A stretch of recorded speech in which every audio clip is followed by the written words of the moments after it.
Okay, yes, I know. It's been forever since I posted. Okay, I'm aware. But my life has been kind of crazy recently. I apologize. I try to at least post one video a week, so this is a little embarrassing to take this long. So I'm very, very sorry. Videos are back. We are Gucci. Life is stabilizing. Supposedly, hopefully, fingers crossed. I'm hoping to get videos out a little more regularly for you guys, hopefully. No promises here, but considering maybe being able to do 2 videos a week, we'll see. We'll see how that goes. Anyhow, thank you for popping in, and enjoy the rest of the review of The Bookwalker, Thief of Tales.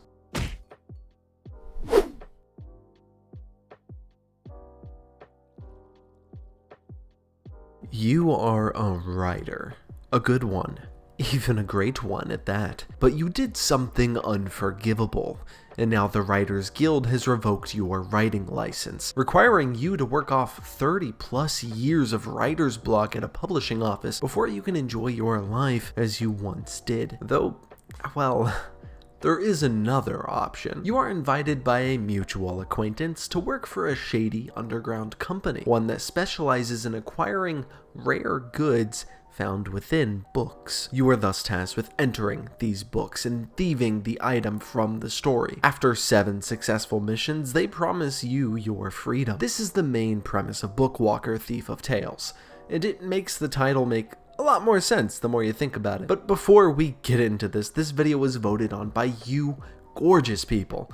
If you'd like to vote on the next quick review, head on over to the community tab, as the vote should already be up. If you have a game you'd like to see me review that isn't listed on the vote, always feel free to comment on that post so that I can add it to the next vote. Alright, now that housekeeping is done, let's get back to talking about The Bookwalker. Truly, this premise is both incredibly unique and creative, as well as engaging as hell. It sets up for incredibly immersive gameplay as well. Infiltrating these stories leads to a trough of clever tales and intensely intriguing story beats. I am saying intriguing a little too much. You get to experience multiple stories in one game, and it's kind of great. Sometimes I would get invested in some of these smaller tales to the point I almost forgot there was a whole larger overarching tale going on with my character specifically. The writing really is great, which would be the hope considering this is a game based entirely around stories and books.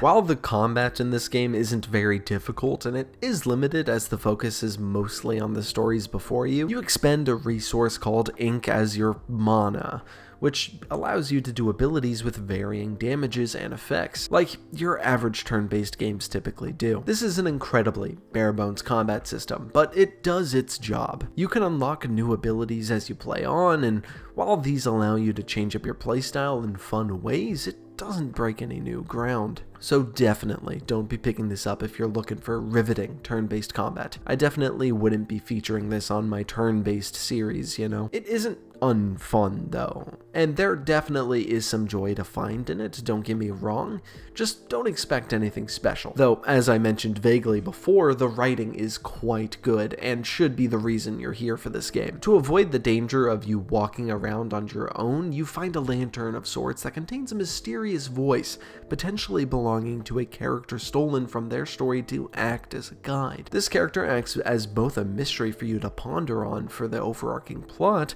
as well as comedy relief and somebody that can give you tips should you get stuck while completing puzzles, which is the main form of gameplay outside of the combat, though he isn't always the most helpful. And can we talk about how beautifully detailed these environments are? Something is lovely about these slices of story, as well as the apartment building you get to explore outside of the books you infiltrate. It's fantastic. Just look at the vibe of this little writing cubby.